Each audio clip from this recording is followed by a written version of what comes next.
Question number 2 के बाद अब डिस्कस करेंगे क्वेश्चन नंबर 3, जिसमें हम रिक्वायरमेंट्स की बात करेंगे। चलिए देखते हैं इस क्वेश्चन को।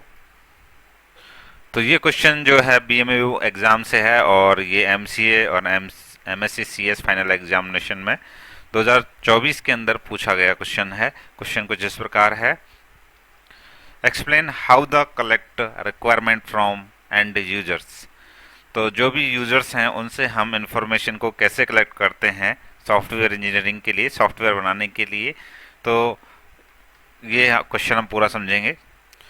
तो जो रिक्वायरमेंट है वो मेन चीज़ है, वो पूरे सॉफ्टवेयर की फाउंडेशन है।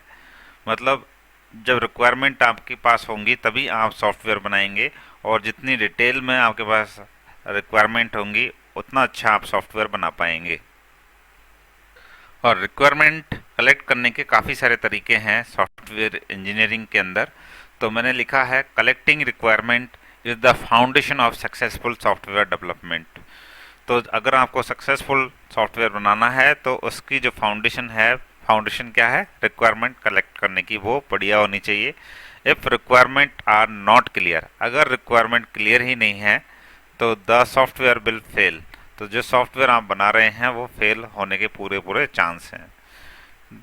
There are different methods to collect requirement from the users. तो रिक्वायरमेंट जो कलेक्ट करने के तरीके हैं वो काफ़ी सारे हैं। चलिए देखते हैं। तो हिंदी में भी मैंने यहाँ लिखा है, आप इसको पढ़ सकते हैं। चलिए नेक्स्ट। तो तरीके की हम बात कर रहे हैं। पहला तरीका है इंटरव्यू। तो इंटरव्यू नाम आप जानते ही हैं, इंटरव्यू का मतलब भी आप जानते हैं, लोगों से face to face information collect करना, ये होता है इंटरव्यू। तो मैंने लिखा है talking face to face with users help to know their actual needs and expectations. तो जब हम यूजर से फेस टू फेस बात करते हैं तो उनकी क्या एक्सपेक्टेशन है, उनकी क्या नीड्स हैं, क्या ज़रूरतें हैं, उसका हमको पता चलता है। For example interviewing teachers for a school management system. जैसे हम एक कोई स्कूल मैनेजमेंट सिस्टम बना रहे हैं जिसमें स्टूडेंट्स की फ़ीस है, उनका रिजल्ट है, उनकी क्लासेस है, ये सब कुछ मेंटेन करना चाहते हैं। तो इसके लिए हमें वहाँ के जो टीचर्स हैं उनसे बात करनी पड़ेगी कि वो क्या क्या चीज़ें उसके अंदर चाह रहे हैं। तो पहला हो गया हमारा इंटरव्यू, क्लियर है।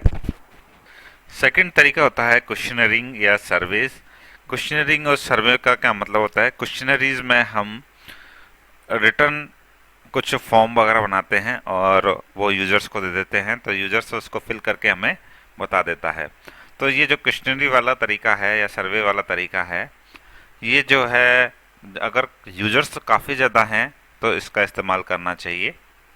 इस इंफॉर्मेशन को क्विकली और एनालाइज तरीके से कलेक्ट किया जा सकता है और उसका एनालाइज भी किया जा सकता है।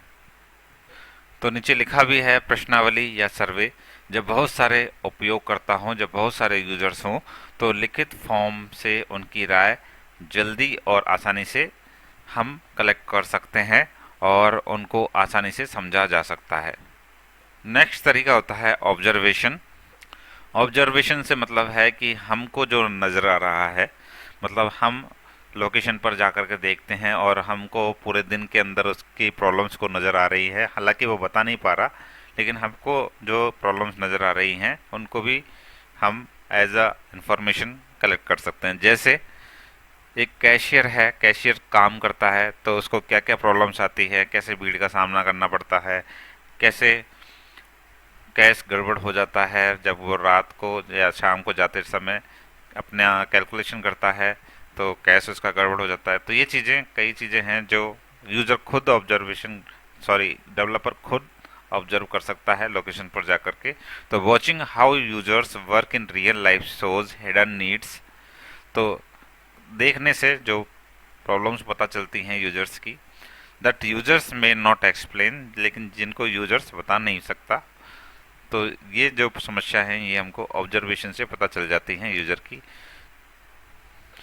नेक्स्ट तरीका होता है वर्कशॉप्स या मीटिंग्स। तो ग्रुप डिस्कशन इसके अंदर आ जाता है। मीटिंग की बात जहाँ आती है मतलब वहाँ ग्रुप डिस्कशन आ गया। वर्कशॉप की भी बात ग्रुप डिस्कशन से रिलेटेड है।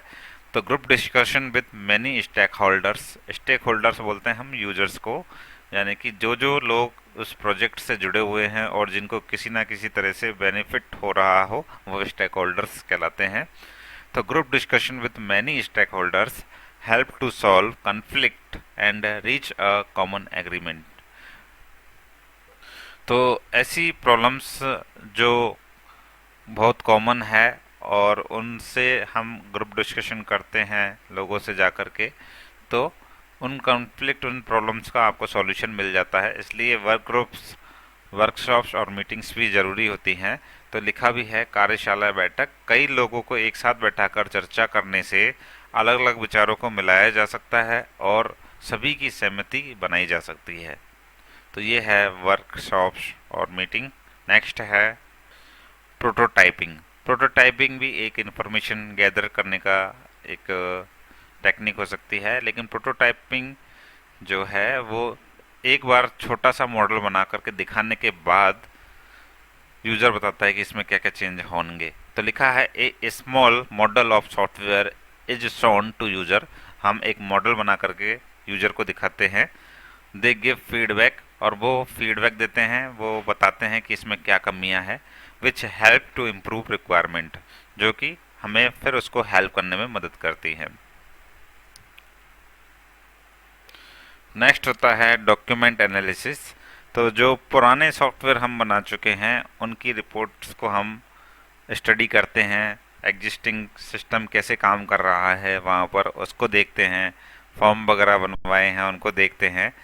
तो इन सब से देख करके हमें यूज़र की रिक्वायरमेंट के बारे में और थोड़ा अंदाज़ा हो जाता है। तो स्टडिंग ओल्ड रिपोर्ट, पुरानी रिपोर्टों को पढ़ना, फॉर्म्स और एग्जिस्टिंग सिस्टम्स, और जो एग्जिस्टिंग सिस्टम है उसको देखने से हमें यूज़र की रिक्वायरमेंट और रूल्स को पता करने में फ़ायदा चलता है, पता करने में बेनिफिट मिलता है। तो डॉक्यूमेंट एनालिसिस क्या है? पुराने रिपोर्ट, फॉर्म या सिस्टम देख करके पहले से उपयोग में आ रहे सिस्टम की हमें ज़रूरतें और नियम पता चल जाते हैं।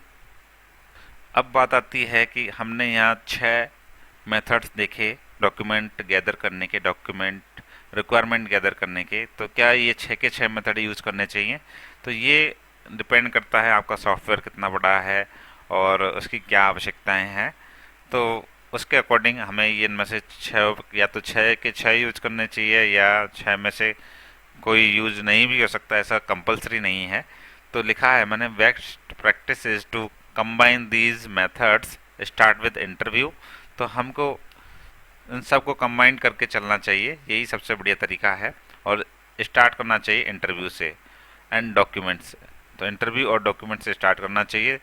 देन कंफर्म यूजिंग प्रोटोटाइपिंग, उसके बाद हमें एक छोटा सा मॉडल बनाना चाहिए और फिर उसको दिखा करके हमें ग्रुप डिस्कशन करना चाहिए। और finally use survey for large group, और अगर ज़्यादा बड़ा ग्रुप है तो हमें सर्वे का इस्तेमाल करना चाहिए। Clear and complete requirement reduce rework and improve final product quantity. अगर आपके पास रिक्वायरमेंट क्लियर होंगी, कंप्लीट होंगी, तो आपको बार बार काम नहीं करना पड़ेगा और आपके जो प्रोडक्ट है, फाइनल प्रोडक्ट जो बनने वाला है, फाइनल सॉफ्टवेयर जो बनने वाला है, उसकी क्वालिटी भी बहुत बढ़िया रहेगी। तो आई होप आपको क्वेश्चन का आंसर समझ में आया होगा। एक बार हम फिर से रिवाइज करते हैं क्वेश्चन के आंसर को। तो पहला है इंटरव्यू, जिसमें हम फेस टू फेस डिस्कशन करते हैं यूज़र के साथ। सेकंड है सर्वे और क्वेश्चनरी, जिसमें हम लिखित में यूज़र से रिक्वायरमेंट कलेक्ट करते हैं। नेक्स्ट है ऑब्जर्वेशन, जिसमें हम साइट पर जाकर के रियल वर्क कैसे हो रहा है उसको चेक करते हैं।